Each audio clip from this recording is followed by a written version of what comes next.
A few years ago, I experienced the most serious injustice of my life. It all began when I opened the homepage of the website of the university where I was working and saw my name publicly displayed and denounced for what was a minor error. What followed affected my reputation, my standing, and my livelihood, and triggered more than a little trauma.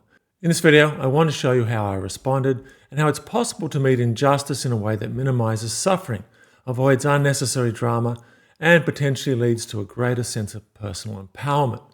This is what I call wise action. What follows is not about social justice ideology or its associated theories, but a different lens focused on personal experiences of injustice. I'm less concerned with systemic issues here than with moments where you feel wronged, blamed, humiliated, or treated unfairly. Work on systemic problems is not diminished by inner work. I believe it's strengthened because our experience of injustice is shaped not only by events themselves, but by our inner world, conditioning, and unresolved trauma. All of this is really about psychological maturity, or spiritual maturity as I usually call it. At its core, spiritual maturity is the capacity to assume responsibility for the mind, to develop a conscious relationship with thoughts and emotions as they arise from the mind, an approach taken from the world's greatest wisdom traditions. By the way, the mind card you're now seeing, with a little animation, is one of several such cards I share in this video. You'll find many more in the wisdom book, which I've just released on Amazon. Links are in the description, along with other books and videos I mention here. Now, back to today's video. Notice I said the wisdom approach is about developing conscious relationship with the mind. I didn't say it's about how to control thoughts and emotions, nor did I suggest trying to get rid of them, which is basically impossible.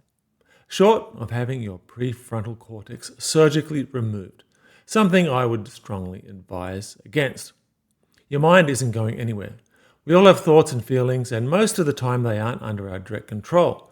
They typically arise spontaneously, often physiologically, as part of our evolutionary hardware, and often they emerge from social conditioning or past trauma. In my own case, the injustice I mentioned earlier forced me to revisit my personal philosophy, one shaped by years of self-work and sustained commitment to psychological healing. To explain, I need to give a little more detail about that difficult period. At the time, I was working as an academic at a university in Asia. I was one of only a small number of Western staff in an institution of nearly 30,000 students and employees. By then, I'd been employed there for around 5 years and had enjoyed an overwhelmingly positive experience, including receiving the highest possible annual evaluations on more than one occasion and consistently strong student feedback. The situation changed when the university introduced a new online grading system. Previously, grades were entered by an administrative staff, but now academics had to submit them personally online.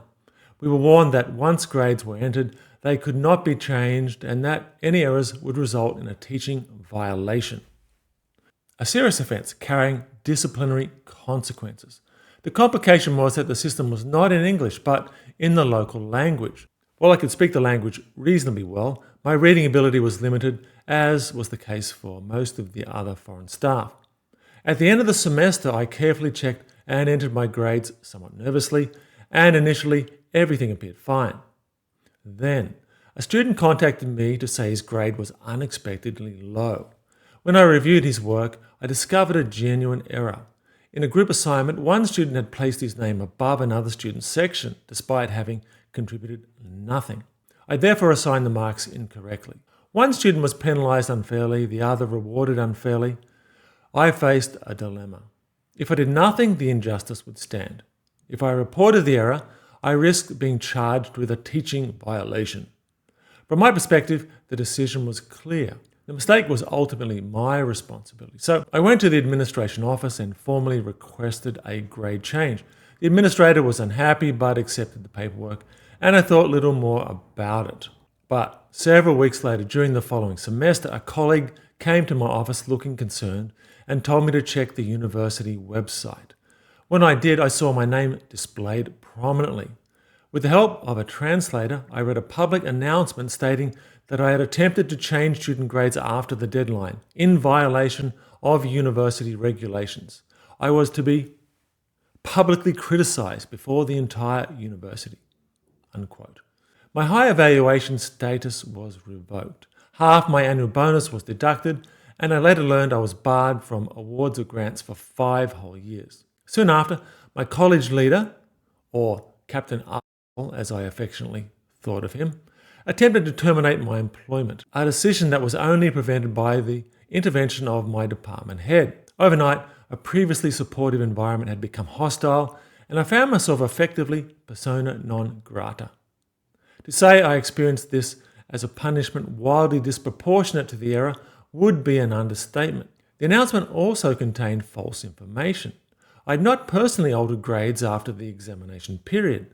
I had submitted a formal request through the proper channels, fully acknowledging my mistake. Now, by this stage in my life, I had already developed a strong mindfulness discipline and a structured approach to processing emotional difficulty. This situation became a severe test of that practice. I had a choice. I could react, escalate, and defend myself aggressively, or I could slow down, take responsibility for my inner state, and respond with care and restraint. What followed became one of the most formative experiences of my life. In the next part of the video, I will explain the process I used and still use in similar situations and outline key principles you can apply when facing personal injustice. I will also share the outcome of this episode, both personally and professionally. It may be not quite what you expect. The first piece of advice when encountering injustice is simple, though not easy. Whenever possible, delay your response. If you can, do not respond while you're angry or physiologically aroused, when your blood is boiling, or if you feel triggered, shamed, or betrayed. These reactions may be understandable, but when strong emotion dominates your system, clear thinking is compromised. The stronger the fear and anger, the more likely you are to project, exaggerate, or create unnecessary drama. Anger and blame seek discharge, not wisdom. Instead, wait until you've calmed down and processed the initial strong surge of emotion, which is what I did in this instance. How long you wait depends on the situation. Sometimes it may be only minutes in low-stakes disagreements. In more serious or ongoing situations, it may take days, weeks, or longer. Delay creates space to regulate your emotions, reflect honestly on your own part in what occurred, and take responsibility for unresolved emotional patterns. This reduces the risk of projection and escalation and helps prevent situations from spiraling into unavoidable personal and professional conflict. The next general rule is simple. Avoid gossip. Gossip is not emotional processing. Gossip facilitates and perpetuates drama and just generates emotional immaturity all round. Talking behind someone's back, recruiting allies, amplifying blame, it only multiplies drama and suffering in the long run. I make a clear distinction here with speaking to a trusted, responsible person who can help you stay honest and grounded. You know if a person is playing the role of a wise mentor or sage, if they listen to you attentively while also encouraging you to look at your own part in the situation. If the conversation turns into mutual outrage, if the other person is bringing up their own grievances and attacking others, that's no sage you're talking to. It's a drama queen.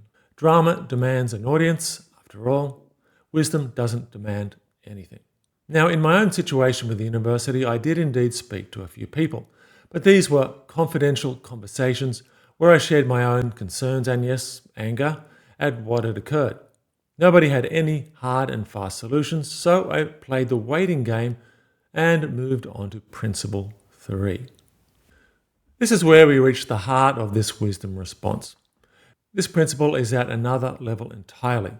It's for those who are genuinely committed to a wisdom journey and or personal healing.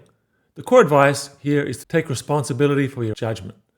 That means taking ownership of your inner world and recognizing how your mind is generating meaning, narrative, and identity out of what has happened. The mind does not interpret events neutrally. It tends to fold them back into recurring themes and deeply held beliefs that dominate our lives. I refer to such patterns as our soul story. When injustice strikes, the mind almost automatically reaches for familiar scripts, usually stories of betrayal, persecution, rejection, or being unfairly treated.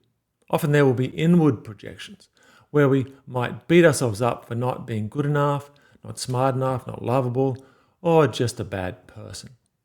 This is the territory where drama lives. The good news is that this is also where mindfulness and shadow work can be applied in a powerful way. These tools allow you to step out of the drama and develop an empowered relationship with the event you're experiencing. Rather than being trapped inside the story, you learn to witness it. Instead of taking everything personally, you begin to observe how the mind is operating. I can only touch briefly on these processes here. If you want to explore them in more detail, you might like to read my book, Discover Your Soul Template. But the essence is this. You bring conscious awareness to your thoughts and feelings for the entire duration of the life test you are facing. Not just once, and not just when it feels convenient, but consistently over whatever period of time is required, whether days, weeks, or even longer. To do this during periods of intense challenge, you'll almost certainly need to sacrifice some of your usual routines and replace them with deliberate inner work. For me, this typically means a combination of mindfulness meditation and what I call emotional alignment. When I'm facing situations like the one described earlier, I usually do this twice a day, early in the morning, and again in the evening before bed. That's what it takes for me to maintain emotional balance, preserve equanimity, and avoid being pulled into drama. The practical requirements are simple. Find a quiet space where you will not be interrupted. Ideally, it should be private because the process can involve the expression of strong emotions. You need to feel free to express yourself without self-censorship. At present, I do this in the basement of my home, which is where I am right now. The first phase of the process is straightforward mindfulness. Sit quietly, allow yourself to relax. Bring attention to your breath and your body. Then begin to notice what feelings, sensations, and thoughts are moving through you, especially in relation to the situation that is testing you. During my experience with the university, I noticed anger towards administrators, strong judgment, paranoia about being punished, and a deep sense of betrayal. Simply noticing these reactions allowed me to acknowledge what was genuinely present within me, rather than denying or suppressing it. In my case, the emotional charge was strong. I could feel my need for drama was extremely high. I'd been triggered, and it was clear that these feelings were not going to dissipate quickly.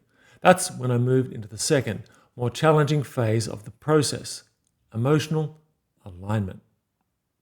The aim here is to fully permit and express the thoughts and feelings associated with the potential drama, but to do so responsibly. This can be done through visualization, or more powerfully by using the body to act out what you feel like saying or doing. You bring the relevant person, people, or situation to mind, and you allow yourself to express everything that arises. No censorship whatsoever. In my own case, that looked like this. F you, how dare you betray me after everything I've done for this place? What the f have you ever done for this university, you pathetic weasels? Go for yourself. And that was just the nice part. Where I needed to shout, I shouted. Into a pillow. Where I needed a rant, I ranted. Where I felt like throwing something, I threw a cushion. Cushions and pillows are very useful for this kind of work. We don't want our neighbours calling the police, after all. You can also embody anger physically, for example, by striking a pillow. Over time, I found that I no longer need to hit anything with wild force. I can channel anger through a controlled and grounded movement. But how you do this is less important than that you do it safely and without harming yourself or anyone else. This kind of shadow work is confronting, and it must never be acted out in real life with the people involved. These emotional alignment sessions should be short and contained, ideally no more than 5 to 10 minutes. The goal is not to amplify anger indefinitely, but to allow emotional projections a conscious and healthy expression. Throughout the process, there must be a witnessing awareness present. Your deep self must be observing what is unfolding. If you find that the witnessing collapses and you're simply becoming more enraged or emotionally unstable, stop immediately, return to basic mindfulness. We're aiming for equanimity, not unconstrained catharsis. Prolonged escalation is a sign that the witnessing has dropped away and the process is no longer being held wisely. To complete the session, internal dialoguing can be very helpful. Speak to yourself in a mirror, in your imagination or symbolically. You might use an object or a soft toy to represent the wounded or angry part of yourself and respond to it with clarity and compassion. I also strongly recommend professional support when working at this depth. A psychologist or spiritual advisor who understands these processes can be invaluable. These practices should always be adapted to what works for you. In my own case, they were refined over many years with guidance from teachers such as Leonard Jacobson and others who might prefer to remain unnamed. I could not have done this work without them. Beyond the immediate drama of injustice, this approach can also be applied to deeper biographical healing, including what's often called inner child work. What triggers us in the present often mirrors unresolved emotional patterns from the past, rooted in childhood and our soul story. That work is important, but it goes beyond the scope of this video. Ultimately, these mindfulness and emotional alignment processes serve two main purposes. First, they help you understand the workings of your mind and reveal that there's a deep self beneath it. Recognizing that distinction can be genuinely transformative and can dramatically reduce unnecessary suffering and drama. Second, this deeper emotional work supports real healing by loosening the grip of the old narratives and potentially transforming your soul story into more empowering stories that more accurately reflect your deep self. Now, it's all very good to do inner work, but action in the real world is often still required to resolve personal conflicts, including situations of perceived injustice. This is where what I call wise action enters the picture. As I explain this, I'll also share the actions I took in my situation with the Asian University and the outcome that followed. Wise action ideally comes after the inner work and extends responsibility into real-world situations. There are two main benefits. First, we want to take actions that strengthen our sense of agency, support personal and professional relationships, and potentially elevate our trust, respect, and standing within our community or workplace. Second, we want to avoid feel-good but unwise choices that are destructive, self-destructive, or both. The aim is to sidestep unnecessary drama and suffering. In other words, we seek to embody the creator archetype, not the destroyer archetype. And we do not want to become the scapegoat, someone else's target. It may feel satisfying in the moment to vent and shout, "F you and your people." But 5 minutes of ego gratification can easily lead to years of personal and professional regret.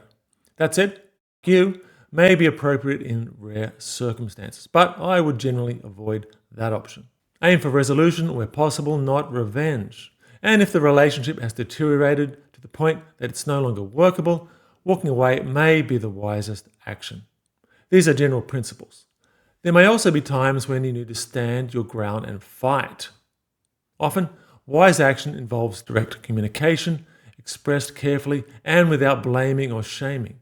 If you've done your inner work such that it's not your shitty self speaking on behalf of your deep self, then you can be more present with others and the likelihood of escalation is reduced.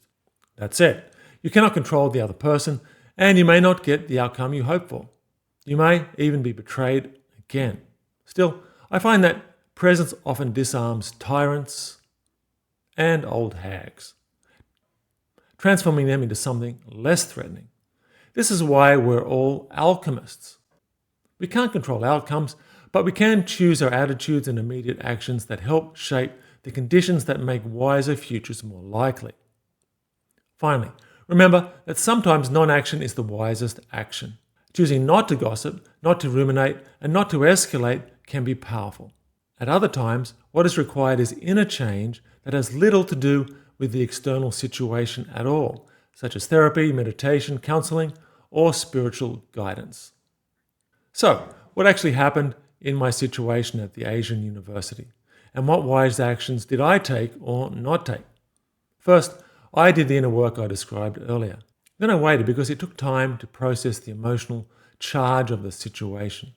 It's worth noting that when my name first appeared on the university website, no administrator or representative contacted me at all. No explanation, no email, no nothing. About 2 weeks later, the same denunciation appeared again on the website. That was when I decided to write to an administrator asking for clarification. I worded the email diplomatically and CC'd several senior university figures. And I never received a response. Not ever. Yet by the end of the year, my staff rating had indeed been lowered, and I did indeed lose half my rather puny annual bonus. Oh, the humanity. Now, I did consider various possible other actions. Writing to higher authorities, getting a lawyer involved, coming to work dressed as Donald Trump just to trigger those f***ers. Okay, that last one was not true. But as mentioned, I did speak with several colleagues and one trusted administrator, the one that saved my ass from getting fired. All agreed the situation was absurd and wildly over the top. Some staff even approached me independently to say the same thing. That helped me to calm down and choose to wait to see what might unfold. Perhaps I should say that I did apply for 1 or 2 jobs at other universities in the period after that, but nothing came of it. Then, about 6 months later, things shifted. The college leader, Captain Asshole, the one who'd wanted to fire me, and the key office administrator who didn't like me asking for the grade changes, both left the university. A new leader arrived, and he was very friendly and supportive. My 5-year ban on awards and funding was quietly lifted. Soon thereafter, I received the rank of outstanding once more, again in the annual evaluations. Everyone seemed to forget the whole episode had ever happened. My sense was that people were embarrassed by the stupidity of the affair. And so, both they and I let it go. The energy resolved itself. How boring is that? And that's exactly how I like it. Rather than feeding drama, I simply got on with my work, wrote a few more books, and built my Power and Presence online course. In this particular case, wise action mostly involved very little outward action at all, despite what looked like a clear injustice. Perhaps it really was some kind of cosmic test. And as far as I can tell, I passed the exam. Was this the only wise action available to me? I don't know. Maybe I could have been more assertive and challenged the bastards. Instead, I chose to do my inner work, write one modest email, and let the rest go. The water passed under the bridge. Such is life. And I'm not suggesting this is what you should do if you experience injustice or persecution. Wise action arises from listening to the intuition of the deep self and contemplating possible futures. You have to determine the wisest course for yourself, based on a conscious relationship with your mind, the world, and sometimes with very shitty people. I'm Marcus T. Anthony. Thanks for watching. If you'd like, feel free to share your own experiences or insights in the comments, especially if they add something useful to what I've outlined here. Until next time, see you in the futures.